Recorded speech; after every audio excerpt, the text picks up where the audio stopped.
আমি মানে দেখে পুরাই হতবাক যে এরকম একটা কাহিনী চোখের সামনে ঘটলো, যে একটা মানুষকে ছিনতাই করলো আমাদের চোখের সামনে। মানে এত ব্রেন নিয়ে তারা কাজটা করছে যে এইখানে 100 মানুষ দেখলো, কারো বোঝার ক্ষমতা ছিল না যে এটা ছিনতাই হয়েছে। পূর্ব শেওড়াপাড়ার ঠিক এই জায়গাটিতে গত মঙ্গলবার রাত 1:20 দিকে কয়েকজন দুর্বৃত্ত একজন মোটরসাইকেল চালকের উপর ইট মেরে আঘাত করে তার মোটরসাইকেল নিয়ে যায়। পরবর্তী বিষয়টি সামাজিক যোগাযোগ মাধ্যমে বেশ আলোচনার সমালোচনার জন্ম দেয়। ওই টাইমটা ছিল রাত্র 21:21, যেটা হচ্ছে আমার ফোনে ভিডিওতে আছে।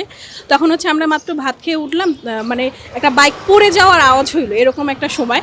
তো আমরা সবসময় হয় কি, যেহেতু এটা একটা মোড়, এখানে কোনো অ্যাক্সিডেন্ট বা ঝামেলা হলে আমরা জানালা দিয়ে দেখি। যেহেতু এই বিল্ডিংয়ের 4 তলায় হচ্ছে আমি থাকি, স্পষ্ট হচ্ছে এই মোড়টা দেখা যায়। তো ওই টাইমে আমরা হচ্ছে মানে জানালা দিয়ে দেখতেছিলাম যে যেই ছেলেটার কি ইট মারছে, ইট মারা তো আমরা দেখি না, আমরা দেখলাম যে ওই সাদা গেঞ্জি পরা যে ছেলেটা ওনাকে টেনে উঠাচ্ছে। আর যেটা সিসি ফুটেজের আমরা দেখলাম যে ওই দিক থেকে 2টা ছেলে আর কি দৌড় দিয়ে আসলো। ওই ছেলেগুলোকে আমরা আসলে ভিডিওতে ওই সময় দেখি নাই, মানে দৌড়ে আসতে আমরা দেখি নাই। আমরা দেখলাম একজন বাইক উঠাচ্ছে, আর ওই সাদা গেঞ্জির যে ছেলেটা ও হচ্ছে টেনে উঠাচ্ছে। মেইনলি হচ্ছে ওই যে ইট মারছে ওইটা আমরা বুঝতে পারি না, আমরা ভাবছি অ্যাক্সিডেন্ট হয়েছে, ছেলেটা পড়ে গেছে, আর ওই সাদা গেঞ্জির ছেলেটা হচ্ছে পিছনে ছিল। এইটাই ভাবছি, কারণ আমরা তো কেউই দেখিনি। আশেপাশে এই যে আরও বিল্ডিংয়ে ওনারা জানালা দিয়ে তাকাইয়া ছিল। এরপরে মানে যখন কালকে ভিডিওটা ভাইরাল হইলো সিসি ফুটেজের, আমি মানে দেখে পুরাই হতবাক। রূপায়ণ lake castle, welcome to the land of piece. যে এরকম একটা কাহিনী চোখের সামনে ঘটলো, যে একটা মানুষকে ছিনতাই করলো আমাদের চোখের সামনে। মানে এত ব্রেন নিয়ে তারা কাজটা করছে যে এইখানে 100 মানুষ দেখলো, কারো বোঝার ক্ষমতা ছিল না যে এটা ছিনতাই হয়েছে।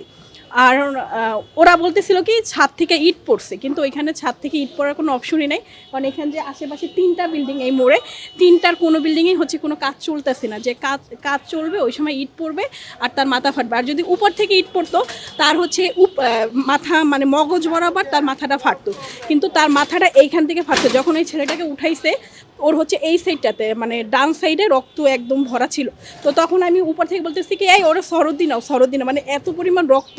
তো আমরা 4 তলা থেকে বোঝা যায় পুরো রক্তে মাখা, এই ওরা সরদি নাও, আমি এই কথা বলতেছি। কিন্তু ওই ছেলে কী করলো, ওই রিক্সা উঠাইয়া ওরে ভিতর দিকে নেয়, রিক্সাওয়ালাও নিতে চায় না। পরে আমি আবার বলি কী অবস্থা, রিক্সাওয়ালাও নেয় না, হয়তো বা অ্যাক্সিডেন্ট কেস এর জন্য। কিন্তু হয়তো বা ওরা কিছু দেখছে ওই মোড় থেকে যে ইট টিট মারছে, এর জন্য ভয়ে নেয় না। মানে এখান থেকে উঠাই ভিতর নিতে, তখন আবার আমার হাজব্যান্ড বলে কি যে ওরে বললো সরদিনেতে ভিতরে কি কোনো হসপিটাল আছে যে ভিতরে নিতেছে। আমি কি জানি না, মনে হয় বন্ধু বান্ধব এদিক ভিতর থেকে কোথাও আর কি যাচ্ছে। এই আর কি আমরা যেটা চোখে দেখছি এতটুকুই, কিন্তু ছিনতাই হয়েছে নাকি ওইটা তো আমরা প্রথমে বুঝতে পারি না। যদি বুঝতে পারতাম অবশ্যই আমরা এটা হেল্প করার চেষ্টা করতাম, যেহেতু আমাদের বাসায় 3-4টা ছেলে ছিল, বা নিচে ভাইয়া দারোয়ান, তারপর আঙ্কেল ছিল, ওনাদেরকে নিয়ে আমরা আর কি একটা সাহায্যর করতাম। বা ছেলেটা যদি চিৎকার করে যদি একটু শুনতাম যে বাঁচান, এরকম একটা শব্দ যদি আমরা শুনতাম, কারণ অনেক রাত ছিল, নিচ থেকে কেউ যদি বলতো যে আমাকে বাঁচান, আমরা কিন্তু শুনতে পারতাম। তখন আশেপাশে যতগুলো ফ্লাডের মানুষ তাকাই ছিল সবাই ওনাকে হেল্প করতে পারতো। কিন্তু ওরা এমনভাবে টার্গেট করে মারা হয়েছে যার জন্য ও সাথে সাথে ওইখানে অজ্ঞান হয়ে গেছে। ও কিন্তু 1 সেকেন্ডের জন্য মানে জ্ঞান ছিল না, ওরা এমনভাবে মারা হয়েছে, বুঝছেন। তো আসলে এইটা নিয়ে আমি এইটাই বলতে চাই যে এখানে মনে হয় নিরাপত্তা কর্মী একজন, সম্ভবত একজন কি 2জন। এইটা যে একটা গলি, এখানে যে এত বড় একটা দুর্ঘটনা হয়েছে, এখানে পুলিশ টহল দেওয়া দরকার বেশি। আর হচ্ছে আপনার নিরাপত্তা কর্মী যারা আছে আরও বাড়ানো উচিত, কারণ এরকম দুর্ঘটনা আজকে হয়তো বা অন্য একটা ছেলে রয়েছে, এখানে যারা ব্যবসায়িক ভাইয়েরা আছে ওনাদেরকেও টার্গেট করে নেক্সট টাইমে এরকম কিছু হতে পারে। কারণ আমরা নিজেরাও ব্যবসায়ী, আমি দেখা যায় ঈদের টাইমে অনেক লেট করে বাসায় আসি, বা অনেক সময় দেখা যায় 12টা-1টা বাজে, তো আমাদেরকেও টার্গেট করতে পারে, এটাও হতে পারে, তাই না? তো এর জন্য এই জায়গাটা এই জায়গা বা ভিতরে আরও মোড়গুলো আছে, এইটা তো একদম সামনে মেইন রোড থেকে, ভিতরে তো আরও মোড় আছে, এই জায়গাগুলোতে হচ্ছে ভালোভাবে নিরাপত্তা দেওয়ার অবশ্যই সরকারের দরকার।